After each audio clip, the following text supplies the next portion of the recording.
Hey folks, Quill18 here, and we are back with another episode of our Let's Play of the press preview build for Sid Meier's Civilization 6. This is a build that is at least 3 months away from release. A lot of things are subject to change. Absolutely, which is one of the reasons that we are not delving into the specific numbers because, you know, if something's a 3 now, it might be a 2 by release, so it's kind of a silly thing to focus into. Additionally, I only had about 3 hours or so to play, and so I was trying as much as possible not to dawdle.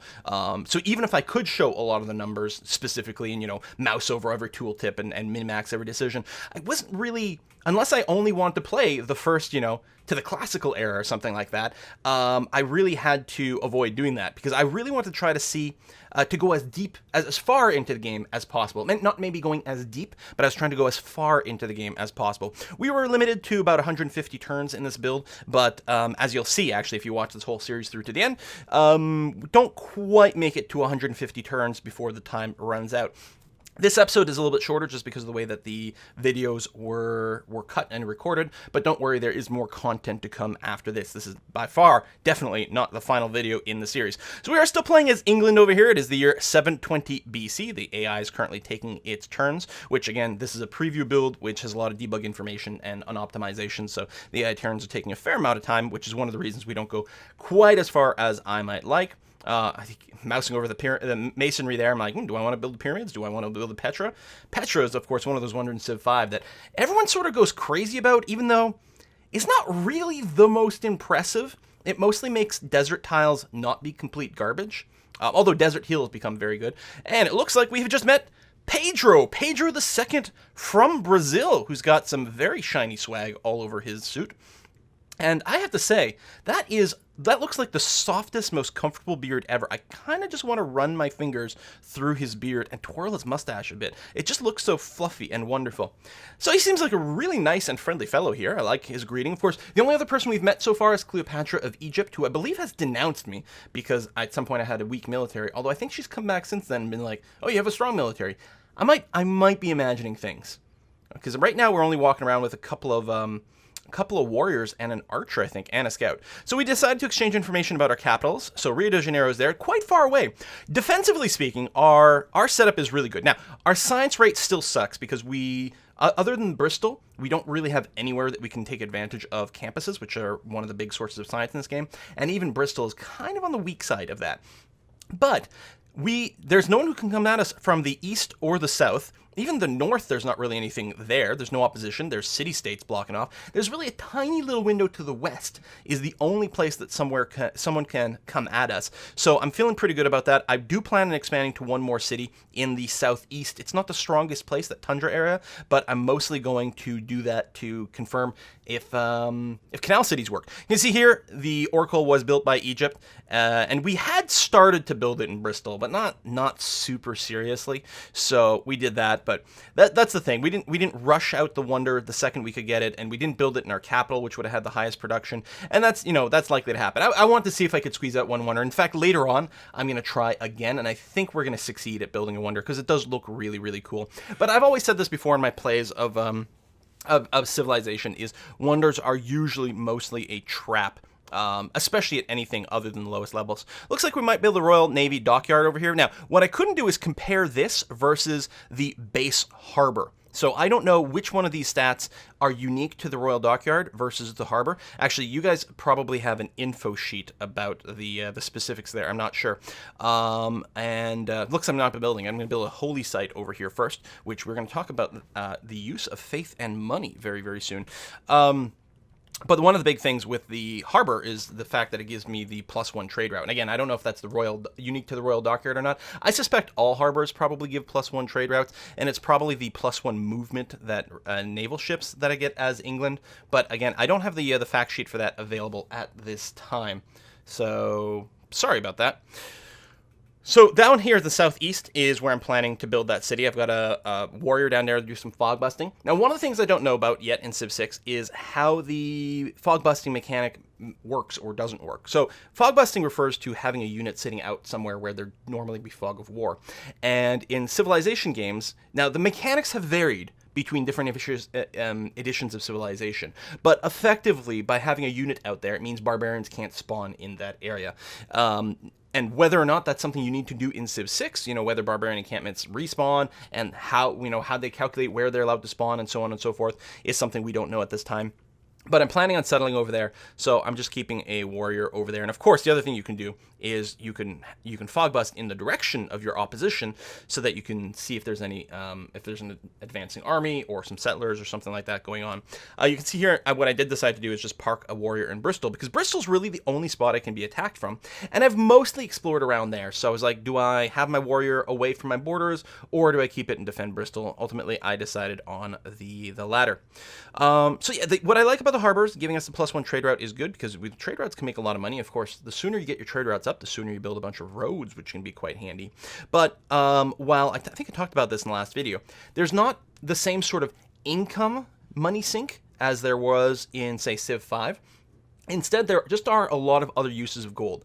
And, you can rush by buildings, you can rush by units, you can buy tiles, and of course you can use it in trade deals. But one of the things I haven't addressed, and actually you're not really going to see this executed, well, you're not going to see this executed in this video, is the fact that great people can be rushed via gold or faith. In fact, in this game, I end up accumulating a lot of faith, and I was sort of just assuming that a lot of that religion mechanic would work very similarly to Civilization 5, and that's not quite the case. Instead, you use the faith or gold to accelerate great people. And at some point, I'm going to open up the great person screen, and you're going to see that.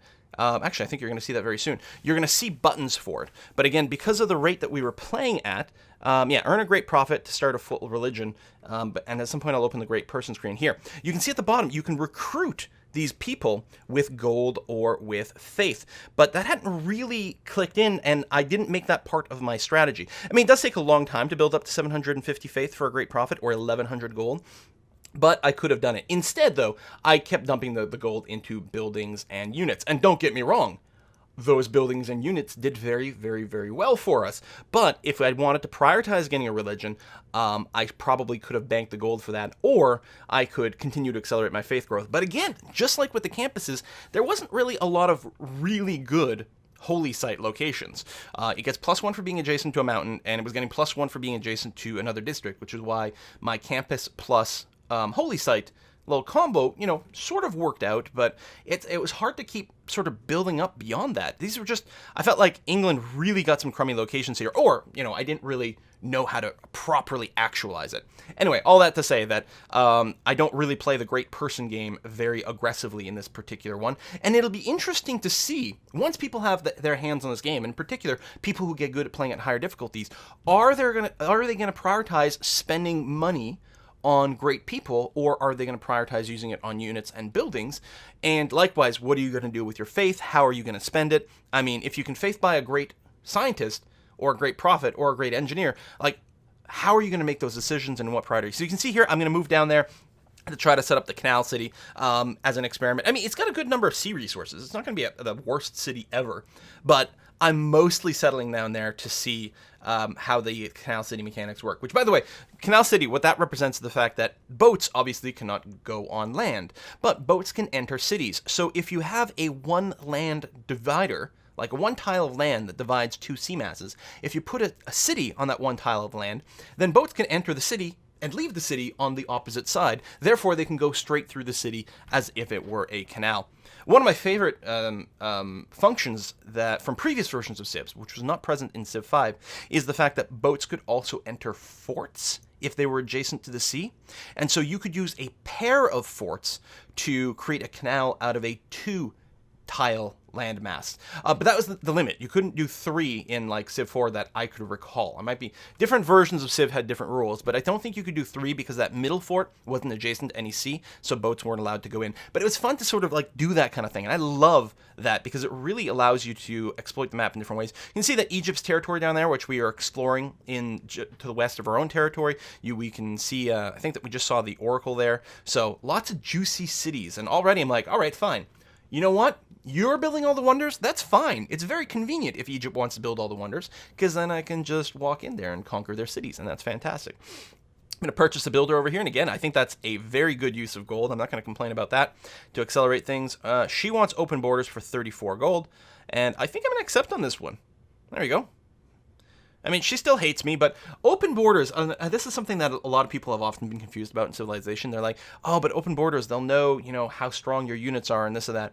The AI, and in fact, most players always know the total strength of everyone in the map. The demographics always showed you, the person at the top and the person at the bottom, but that information was actually always available. Info addex and different mods like that make it a little easier to see, and of course the AI always knows how strong your soldier count is, and uses that information. So it's never a weakness to open your borders, generally speaking. If they do declare war, they're going to have to go ahead and... here's a use of... The builders, by the way, are also your workboats in this version of the game. So you embark your builders, and you can go and set up your fishing boats, buy crabs. So yeah, and so if they declare war with the open borders, their units still get kicked out. So it's really not much of a problem. You can see Neckin there got settled by Egypt, which is very annoying to me. That's actually very bottlenecky, and there's a lot of hills over there. And you're going to see later on, that's going to definitely come into play. So we finished our shipbuilding tech, which allows us to build the Colossus if we so desire. But with Egypt being so far forward and having denounced me, I think there's definitely going to be a shift towards aggression here. In fact, I may be thinking about doing a change to our work. I think I still like Charismatic League. I gotta say the Diplomatic League is pretty good, and we're gonna make use of that later on. But for now, we're going to probably, I suspect, leave this as is. Actually, one of the things you're gonna see me do later on is actually change my government. Because, of course, their current government here, which I don't remember what this is, Classical Republic, has no military policies. And if we're going to go to war, we'd really like some military policies in place. And I think Autocracy has 2 slots for it. So I think there's going to be a change later on. So I'm looking around. I think I'm trying to decide if I'm going to replace Ilkum. Caravanserai can make a lot of money. And I'm like, you know what? Yeah, let's do that, because the money can definitely allow us to buy more stuff. Cartography, we can get the Caravel if we want to go through oceans. There's another continent to discover here. I would still love ironworking so I could build swordmen, but of course I don't have any iron. Mathematics, there we go. Heavy chariot. The watermill, which I think is the other thing you get out of this technology, is quite a good building. It was giving us, I think, +1 food and production, but more importantly, it unlocks the heavy chariot, which has a relatively decent attack and certainly a little bit of extra speed. At this time in Civ 6, units do not appear to have any particular counters to other unit types. For example, while there are spearmen, they don't seem to punish mounted units. Hey, there's Manchester, or chariots or anything like that. So they're all kind of even. Similarly, the catapults don't seem to have any inherent bonus to damaging cities. So I've expanded out there. I realized I think I originally bought the crab because I thought, oh, it's a 3 food tile. Then after I was like, no, that's 3 gold, 1 food. Well, it's somewhat less good. And that ever-present hard decision. Do you go granary first? Do you go monument first? Royal Dockyard's also very good if I want to build some ships here, not to mention the extra trade route potential. But looks like we decided on a monument, which is generally speaking what I'm going to grab, because I do like that. I think that's where I realized that it wasn't a 3 food tile. I like pushing out the borders. And of course, again, as I've said before, because culture is effectively like science in Civ 6, even more than previous versions, it's very important to keep pumping that out as aggressively as possible. Speaking of aggression, we really do have to worry about Cleopatra. Again, she's already denounced me. She denounces people who have a weaker army than she does. So that implies something. Plus, she's building her unique units. So Egypt has a very... here's me buying some tiles aggressively over there, just in case that the city had pushed out towards me. Egypt has a very early unique unit, whereas England has a very late, mid-ish game, I guess, unique unit. So there's definitely that sort of like strength disparity early on. And I mean, that makes sense, right? Most of the ancient civilizations obviously were, they hit their high points in ancient times, and therefore it makes sense that their unique buildings, their unique units, their unique abilities tend to focus on being strong at that point, whereas civilizations that we know that, are still in existence today in the current form. I mean, obviously they're still in Egypt, but there's not that sort of like classic Egyptian thing with Cleopatra and Ramses and all that. It's a completely different civilization. And so anyway, civilizations that represent countries that are still in existence today tend to be later in the game. I mean, England is run by Victoria here, so you've got that, Victorian era dominance is what tries to be represented here. Although we do get the Royal Navy dockyards quite early on, so that's pretty helpful. I think England's probably a really good moneymaker, and in the middle game, they do hit those units that get a bonus to attack when it's not their continent, so they can do some interesting invasion in the middle game. And I believe they get a bonus to building those like Renaissance / modern era wonders, something like that, so they can get a real catch up. Or am I thinking? I might be thinking of a different civ. I know that England does get the better museums too, so they can pack more artifacts in there. And so they've got a cultural game that really starts to hit its swing in the mid part of the game, which I think is quite interesting. I think it leads to England playing quite a bit more differently than a lot of the other nations might play. And I like that. It seems like they've really made an effort to make all of the nations significantly different from each other. One thing, unless you're playing as maybe Venice, I guess, all of the civs in Civ 5 really do play pretty damn similarly. Obviously, if you're playing as Brazil in Civ 5, there's a bit more of a culture boost and little things like that, but they're not mechanically that different, whereas it seems like every civ in Civ 6 has a power that's like, it's overpowered. Every single one of them has something that seems overpowered, but at different times and in different ways, and therefore I think there's going to be a significant difference in how each one of them feels. So I think here he's telling me he's really happy that he's making more great people points than I am. Yeah, because if I were making great people points more than he was, he would denounce me. He would be very upset by that. So, yeah, it's great that Pedro likes me. On the other hand, it's kind of disappointing that I'm not making much in the way of great people points. But, of course, no wonders, and not really having built a lot of districts, that kind of makes a lot of sense. Meanwhile, I'm happy to just be trying to turn a profit and rush by some buildings and do a little bit more exploration. So there's the Egyptian capital. Oh, and that's the end of the video. So I gotta go ahead and put a cut in here. We will be back with some more relatively soon. Thank you very much for watching. See you next time.